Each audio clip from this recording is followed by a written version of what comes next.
Sonic the Hedgehog from 1991 by SEGA for the SEGA Mega Drive/Genesis. This was one of the most important and defining games of SEGA's identity during the 16-bit era.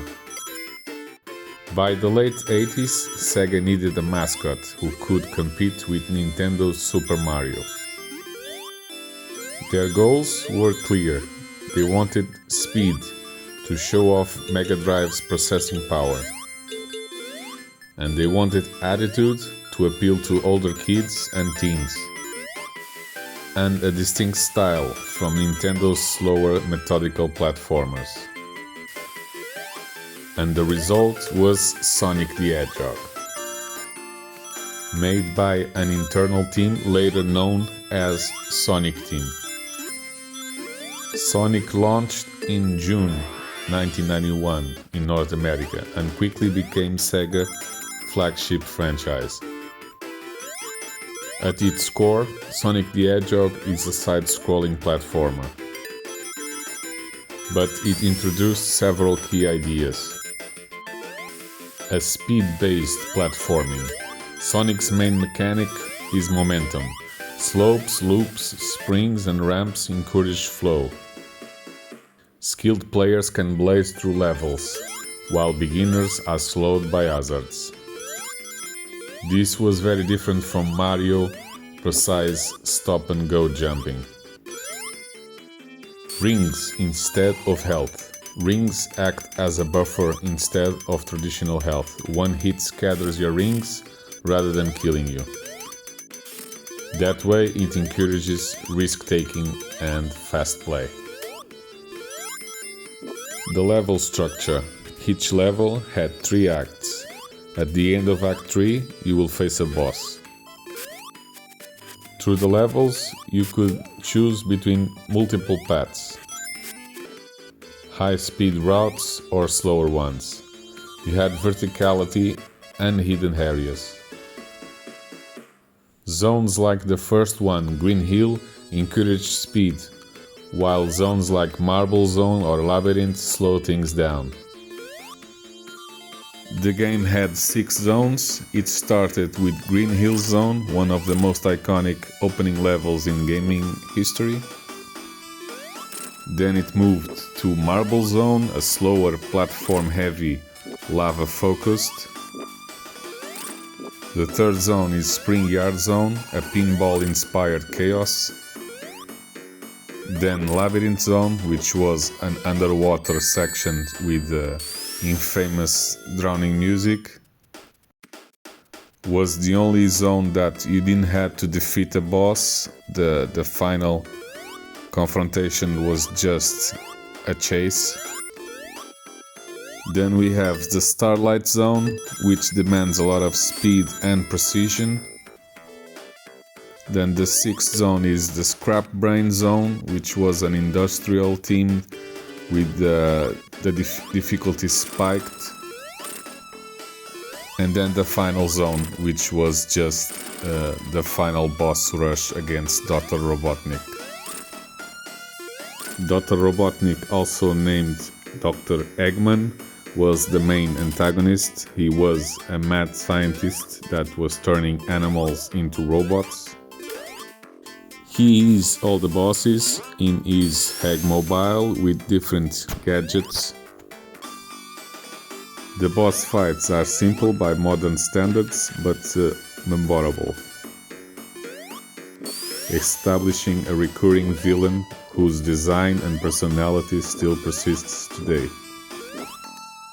The graphics were bright with colorful environments, with smooth animation, especially Sonic's running. As for the controls, you use the D-pad for directions, and A, B and C buttons all do the same thing, which is jump. Using Sonic speed and the D-pad in diagonal, you can roll and kill enemies or break walls or item boxes. As for the power-ups, you will find boxes of 10 rings, By the way, if you get to 100 rings, you will get an extra life. You also have boxes that gives you a shield that absorbs one hit without losing any rings. We got the speed shoes, which temporarily increases Sonic's speed and acceleration, lasts about 20 seconds. We got the one extra life box, which has the Sonic face. And we have the invincibility,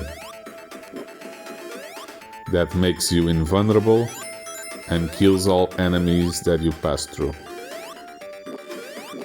Although it doesn't protect you from crushing or hits.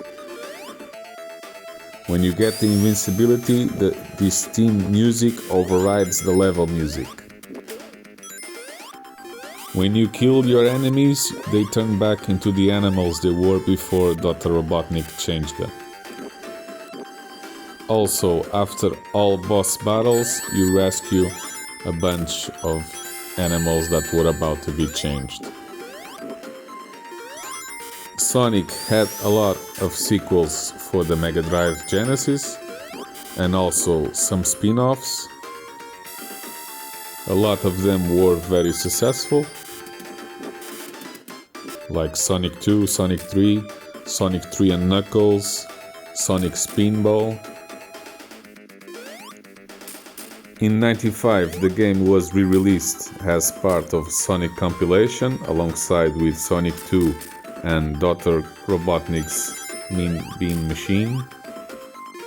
The other Sega consoles at the time, the Master System and the Game Gear, also had their Sonic games. And even after Sega stopped making consoles, and even to this day, the Sonic franchise remains strong.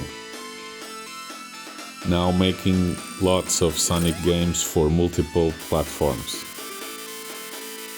But as for Sonic the Hedgehog from 1991, it established speed-based platforming and influenced level design philosophy in future platformers.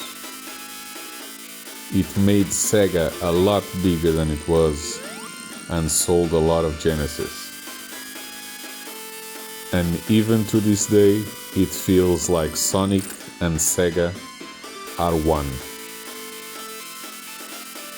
Also, the game had special bonus stages. If you finish a level with 50 or more rings, you can jump inside a bigger ring in the end of the level that brings you to the special stage, where you jump around in a rotating level, try to catch a Chaos Emerald. Also, you can collect rings and get continues. You will get the good ending if you collect all 6 emeralds. If you don't, Dr. Eggman will tell you to try again. While juggling the emeralds you didn't get, mocking you. If you get all 6, Sonic juggles them instead. Culturally, Sonic the Hedgehog from 1991 was crucial in defining Sega's brand during the early 1990s. Sonic became a mascot designed to rival Nintendo's Super Mario, embodying a cooler, more rebellious attitude that resonated with the era's audience. This identity helped Sega gain significant momentum during the console wars. It's a foundational title that helped shape the evolution of platformers and sits as one of the most important games of its time.